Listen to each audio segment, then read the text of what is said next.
All right, you also welcome. It's your girl, Carlika Katrina Basnight-Menendez. Just all of that. And look, you all, I'm having a slight hot flash, right? So if you see little beating and all of this stuff, it's okay. Because what are we talking about? We are hot women talking about one of the hottest topics around, like literally, right? Menopause, March Madness. And we're not mad that we're in menopause. We're actually just thriving and giving more education and different things. So some of the things that we went through, you won't even have to go through. So who am I? I'm the number one Black face of women in menopause. And I say that simply because I had a conversation with a lady overseas in the UK, and she was like, you're the first Black woman that I have met in menopause. And I said, well, guess what? That makes me number one in your life. And so what are we doing? We're bringing women from all around the globe to talk about one thing: menopause. Yes, you heard it. So we have an amazing guest with us on today. Miss Kamili Wilson is here. Welcome. Thank you, Carlika, for having me. Excited to be with you. I'm just happy for your yes. The more women that's saying yes to opening our mouths and using our voices and not being silent of our experiences, because menopause is merely a transition, you all. It's not a disease. Yes, it can lead to other things, but this is why we're providing education, resources. And once again, check with your doctor, because this is not medical advice for you, but check with your doctor, check with your general practitioner. Y'all see how I jacked that word all up, right? Check with them to make sure what's going to be the options for you. And that's what we're bringing: the resources, education, and knowing that you have an option. I had a full hysterectomy at the age of 30, Kamili, and I felt like everything was literally snatched from me. Yes, surgically they were, but my life changed forever right then, just like that, from having surgical menopause. And that's one thing a lot of people don't talk about, especially women of color, right? We have the higher percentage for fibroids and endometriosis. I've been talking to more women in the last few weeks who have discovered through appointments. You all make sure you're having your appointments. I know a lot of people are fearful of COVID and all these things, but we can't make excuses because COVID is here, right? Don't make excuses why you're not getting your breast exams and your mammograms, your pap smears, all of the things, right? Let's not stay in the house and you don't know what's going on. Right. I had an appointment today, Kamili, and I'm listening to the doctor like, what's going on again? And what's going on? I had my first mammogram January. Wow. I'm 42. And I had my first mammogram and it was abnormal. Right? Abnormal. So I have to go see I have a consult with the surgeon on next week. Right. And so, ladies, this is just to encourage you. Go get your annuals, whatever that looks like for you. So Kamili, tell us about yourself. Just introduce yourself. Let us know who you are, what you're doing in the world. Well, thank you for that fabulous introduction and all of the important information that you're sharing with the community, Carlika. Like so many people, I did not become aware of menopause, perimenopause until I was in it, really. And so I'm 48. And I started having related symptoms around the age of 43. So I've been in it for 5 years. I think I'm one of those ones that's going to be in menopause transition for up to 10 years. And it was disruptive to my life. I was unprepared for it.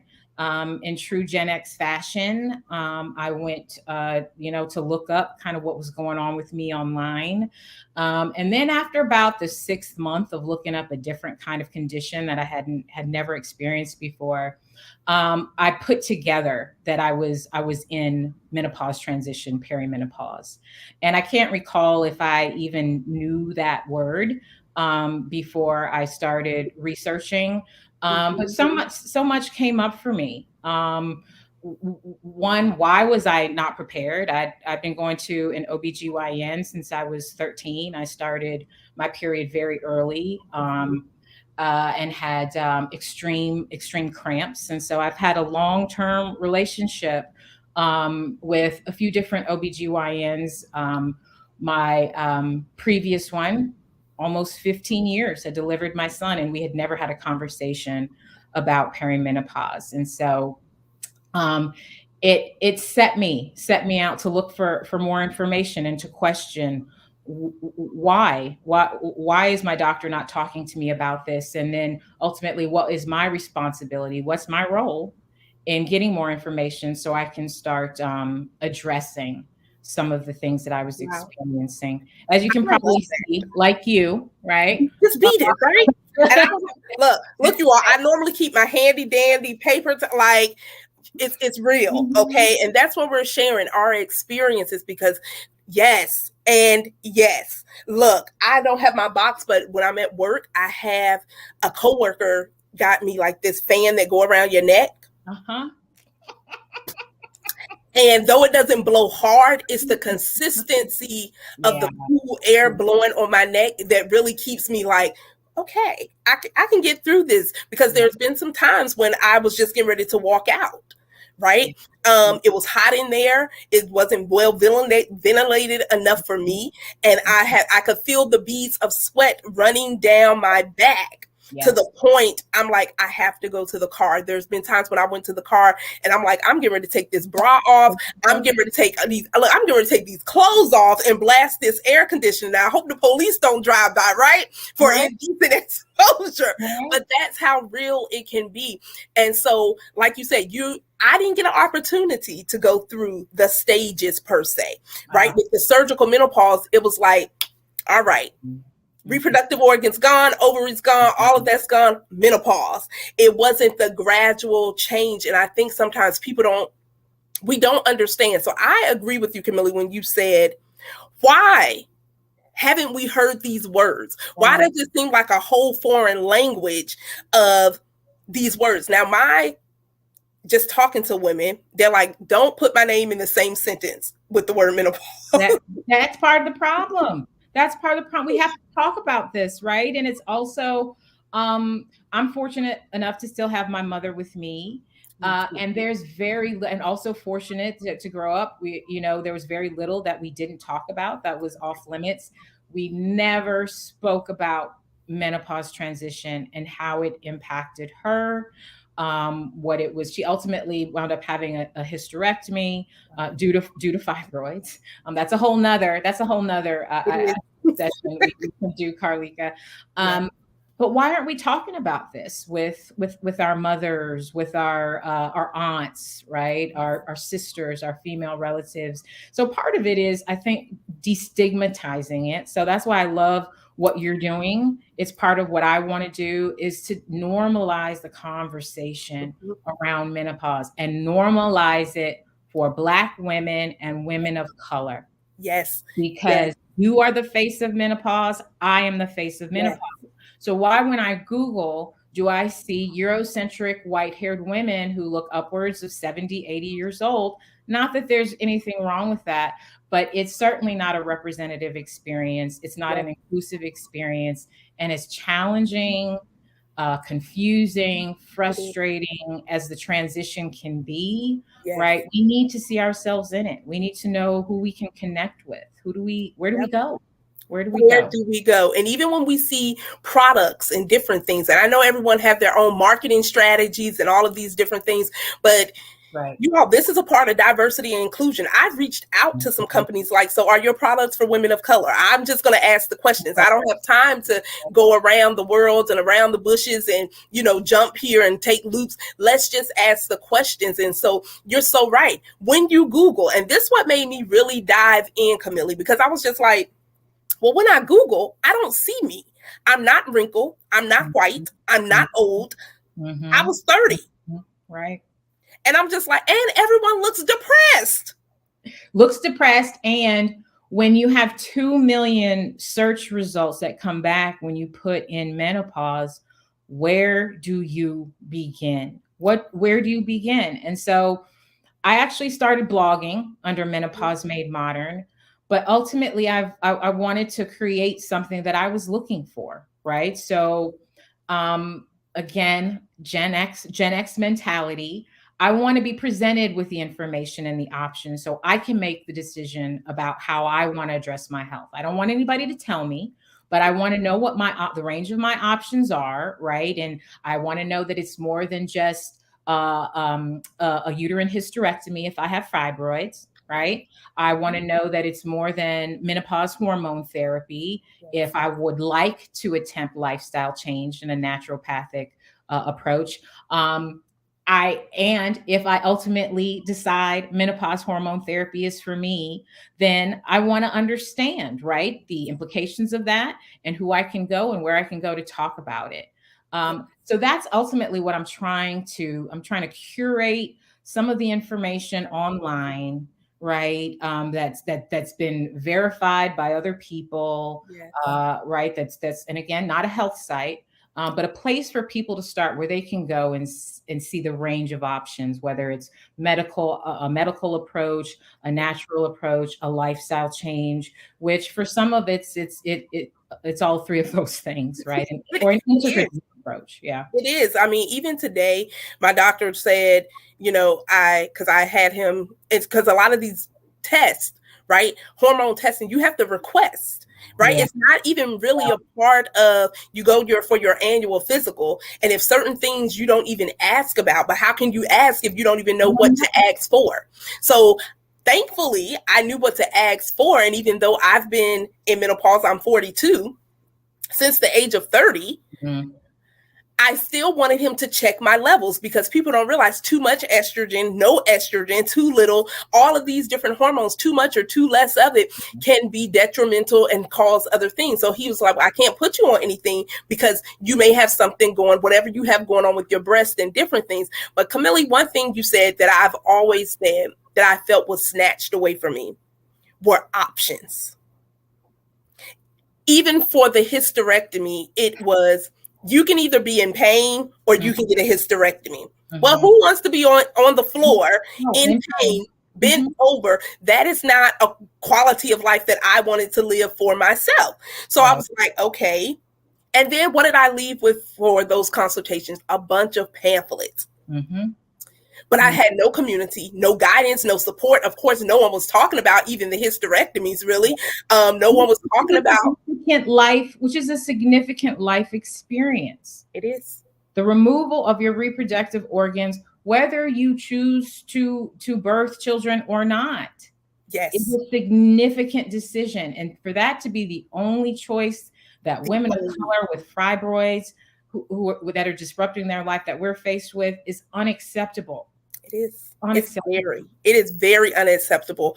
Even when you were speaking on the options, HRT or whatever that may look like for someone, when those options were presented to me, it was only HRT, and the way it was presented scared me.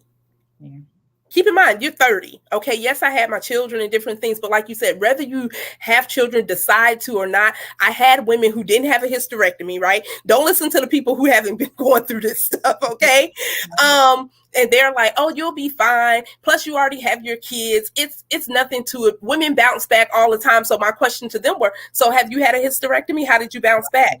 Oh, well, no, I didn't. So you don't know what I was going through mentally. You don't know what I was going through emotionally or physically or anything. And it's a whole story I have after the hysterectomy, right? So we can't just take it so nonchalantly. We can't just say, we're not going to talk about fibroids. We're not going to talk about holistic remedies. We're not going to talk about, look, so I love what you said.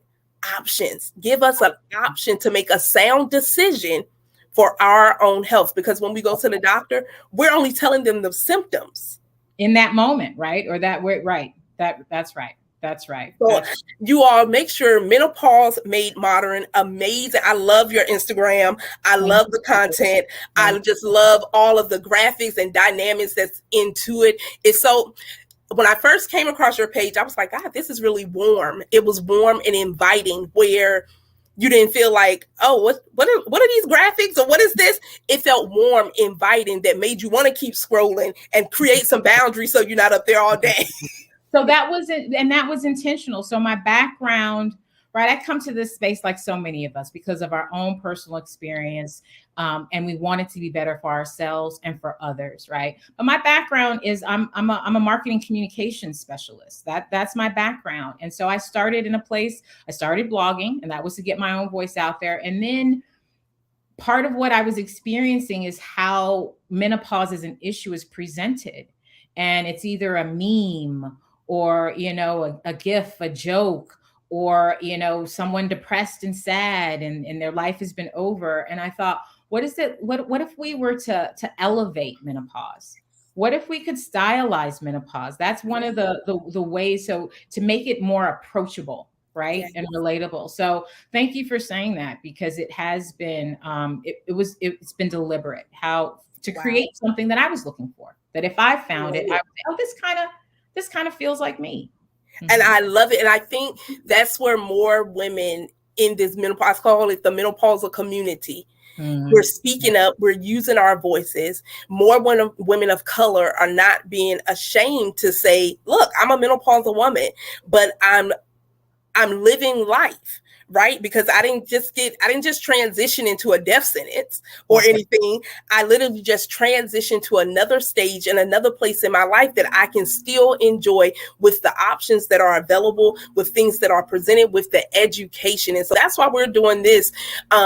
And we'll keep doing it, because more women are going to be in menopause. There are more women out there who are searching for answers. They're searching for a community, right? We may not all experience the same symptoms. What are your top symptoms for yourself? So my top symptoms, and the first that manifested and was very, very scary, was rage in the workplace. Wow. And and just imagine, I mean, I was having sometimes violent thoughts in response to what my colleagues were saying to me. And I knew it was not normal, right? I knew that something was going on, that I was having these responses that just were not appropriate or in alignment with what was being said or done to me. And so that was the first one, and it scared me, right? Because I need my work. I needed my livelihood. And so I was I'm not trying to get arrested. Or but really, some days I would wake up and I would say, if I go into the office today, will I lose my job? Is today right? Am I feeling stable enough? And so, Kamili, let me ask you this, because I know, look, we got to end this in a few, but in those moments, even in your place of work, were you ever comfortable enough to express what was going on to upper management or HR, or were they understanding? Like, what did that look like for you? So I'll say yes and no. And that's an awesome question, because actually my background or my employer, where I've been for a long time, is an aging services organization. And I was doing work to challenge social marketing, social campaign work around challenging stereotypes around aging while I was starting to experience menopause. And I didn't, Carlika, go to management or HR and say, hey, what are workplace policies? But I did go and say, how can we do more around menopause, around this space? And it was a very disappointing response in that, oh, we do content on menopause. And I said, no, that's not what I mean. We need an organization. There's no organization that I see that owns menopause from the perspective of a consumer, right? Yeah. Consumer focused perspective. And so that's, like so many of us, right? If you don't see it out there, what exists, then you create it. You create it. And I love that, because menopause in the workplace is real. Like, more women, and I was just reading an article a few days ago where over in the UK, they said 1 million women, there's a great possibility for them to quit. I don't think people understand. Like, when I say I have had nights when I'm at work where I have literally gotten in the car, put the keys in the ignition, and was ready to just drive off and call it quits. Yes, it happens. It happens much too frequently. We don't talk about it, and we need to have more conversations like this, like the ones you're hosting. And there are others out there. We're popping up more Black and brown women, and I'm excited about it. Me too. But I do think when it comes to workplace, right? So before I go off that, I was at pandemic has been, at least the ability to work remotely, and I know everyone hasn't had that benefit, has been a saving grace for me. Right? So I can manage myself a lot more. And those are things, right? Those are, I realize that's a privilege that many women or individuals don't get. So I very much recognize that. And I had a little bit of brain fog. because that's also one of my symptoms. So I'm going to stop talking because I don't remember what.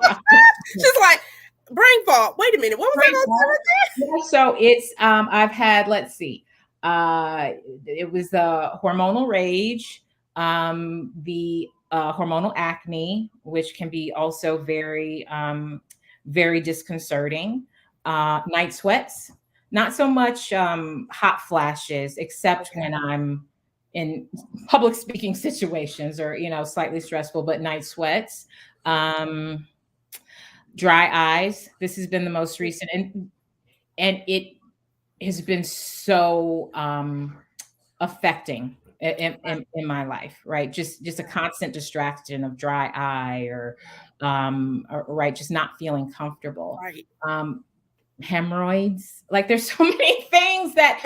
But see, this is how transparent we're being, because the goal is to tell people, you know what, we'll all get there, but our symptoms and how our experience with it could be longer. For women of color, you all, research shows that we tend to start earlier, but it's a little more intense for us than other races, other ethnicities. And so we have to have these conversations. Yes, we understand menopause is for all women, right? However, your experience, the symptoms and menopause is more than the symptoms. Like, I don't think people understand the mental behind it, the financial behind it, because a lot of insurance companies don't cover any of these things for HRT, all of it. They don't cover it. No, they don't. And what is it's women spend an average of $2,000 a year, just going through treatment options, trying to find something that works for them. And you think about the women who can't afford it. Why should we not be able to afford what's going to help us have a better lifestyle? And so, look, you all, we're right at the time with Kamili. We're gonna have to come back and have a whole nother conversation, okay? Because I am excited about it. But I do, before you leave, let people know the best way they can get connected with you. You all, look, I'm rooting for the Instagram. Go to her Instagram, but she'll let you all know best way that people can connect with you. That's right. So please check out my website, www.menomadeModern.com. But you can also day to day follow along on Instagram. We're menopause_made_modern. Also on Twitter at menomade-mod. So any of those ways, and you can hit me up, DM me on Instagram, like my new friend Carlika did, and I've done so often, reaching out to people in the community because it's important. It's important. So I want to say thank you for reaching out to me and including me in this wonderful idea. Important project. So glad to be a part of it, and wholly supportive of what you're doing. If I can ever be helpful, please let me know. Look, this is just the beginning. I tell all my guests, look, you're stuck with me unless you choose not to be, but we stuck together, okay? This is how it is. We are stuck together, and that's what it's about: sisterhood, community, and touching women from all around the globe. And so you all, look, this has been amazing. Kamili, I just want to say I appreciate your yes. And this, like I said, you all, this is just the beginning. We're not going to be silent about menopause at all. Sharing our experiences, bringing you resources, bringing you the education, whether that's in your local community, virtual. And you all let us know, what questions do you have? What would you like to see? Because that's what we're here to do: serve and support. And so until the next time, I am your girl, Carlika Katrina Basnight-Menendez. Yes, all of that. And we will talk with you soon.